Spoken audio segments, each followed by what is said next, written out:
Assalamualaikum warahmatullahi wabarakatuh. Perkenalkan, nama saya Akmalia Zahra Sakifa dari Program Studi Pendidikan Bahasa Sastra Indonesia dan Daerah Universitas Negeri Malang. Di sini saya akan menyampaikan materi yang ada pada mata kuliah Teori Sastra, yaitu bentuk komunikasi puisi dengan dosen pengampu Bapak Profesor Dr. Wahyudi Siswanto, MPD. Sebelum kita mempelajari tentang bentuk komunikasi puisi, tentu saja kita harus mengerti serta memahami definisi dari puisi terlebih dahulu. Nah, apakah puisi itu? Sudah banyak definisi tentang puisi diberikan, tetapi banyak orang yang tidak puas dengan definisi tersebut. Dalam Kamus Besar Bahasa Indonesia, puisi diartikan sebagai ragam sastra yang bahasanya terikat oleh irama, matra, rima, serta penyusunan lirik dan juga bait. Luxembourg pada tahun 1984 pada halaman 175 menyebutkan bahwa puisi adalah teks-teks monolog yang isinya bukan pertama-tama merupakan sebuah alur. Dari hasil karyanya terhadap definisi-definisi yang dikemukakan oleh beberapa ahli, seperti Waluyo pada tahun 1987 pada halaman 25, beliau mengemukakan puisi adalah bentuk karya sastra yang mengungkapkan pikiran dan perasaan penyair secara imajinatif dan disusun dengan mengonsentrasikan struktur fisik dan struktur batinnya. Definisi-definisi tersebut tidaklah salah, tetapi perlu diingat lagi bahwa itu hakikat puisi juga harus ditinjau dari segi pengarang dan juga pembaca. Puisi merupakan karya yang dimaksudkan oleh pengarang sebagai puisi dan diterima dengan sesama oleh pembaca.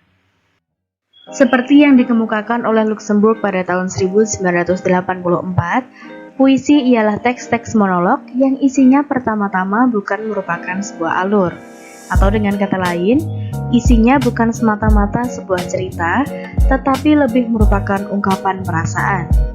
Secara skematik diadaptasi dari Luxembourg dan kawan-kawan, situasi komunikasi dalam puisi adalah sebagai berikut. Nah, dari skema tersebut tampak bahwa yang menggubah karya sastra adalah penyair. Penyair bertanggung jawab terhadap semua yang ada dalam karya sastranya, baik dalam bentuk maupun isinya. Tetapi di dalam karya sastra itu sendiri, penyair tidak ikut berbicara. Yang berbicara adalah seseorang yang disebut aku atau subjek lirik. Hal ini disebabkan pengarang bukanlah berada dalam dunia karya sastra. Pengertian ini bisa diumpamakan seperti pemain sandiwara. Nah, pemain sandiwara ini bisa saja bernama Lukman, Yugo, Umar, atau dan lain-lain sebagainya. Tetapi setelah berada di atas pentas, maka yang ada adalah tokoh-tokoh drama. Aku lirik atau subjek lirik adalah pencerita di dalam puisi. Berikut ini adalah contoh sebuah puisi.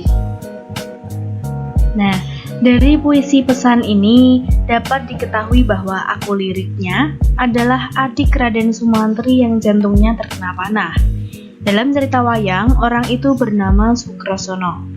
Kata Sukrosono itu sendiri tidak muncul dalam puisi. Aku lirik ingin bercerita dan berbicara dengan seseorang yang tidak bisa kita ketahui identitasnya. Ternyata, aku lirik bisa bermacam-macam namanya. Dalam puisi Pertapa, aku liriknya aku, Sastria. Dalam Sajak Anak Muda karya W.S. Rendra, aku liriknya kita atau Angkatan Gagap. Dan dalam puisi Khairil Anwar terdapat aku lirik Beta Patira Jawani. Aku lirik biasanya dinyatakan dalam bentuk personal pertama, aku, kita, kami, beta, hamba, saya, dan ku. Meskipun demikian, banyak juga puisi yang tidak menunjukkan secara jelas aku liriknya. Selain nama dan sebutan, identitas aku lirik bisa juga diungkap. Dari puisi pesan yang pernah kita bahas sebelumnya, juga dapat diketahui bahwa aku liriknya adalah laki-laki. Selain jenis kelamin, sebenarnya bisa juga yang diketahui usia, kedudukan, agama, atau identitas lainnya dari aku lirik. Di dalam puisi ada orang atau sesuatu yang dicapai oleh aku lirik.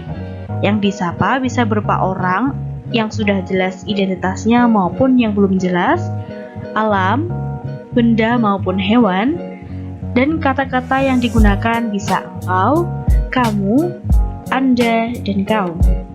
Tidak menutup kemungkinan aku lirik mengajak berbicara kepada pembaca. Demikian juga adanya kemungkinan hubungan yang erat antara penyair dengan aku lirik. Perhatikan kutipan puisi ini. Dari puisi ini, dapat kita ketahui bahwa yang diajak berbicara oleh aku lirik adalah bukan manusia, tetapi buku. Hal ini dapat kita ketahui dari lirik terakhir, yaitu "Dan kudekap peti rahasiamu bukuku". Meskipun begitu, yang disapa oleh aku lirik tidak selalu eksplisit ada dalam puisi. Ada puisi yang tidak jelas siapa yang disapa oleh aku lirik. Anda bisa memperhatikan hal ini pada puisi Sapardi Djoko Damono yang tampil pada slide berikut ini.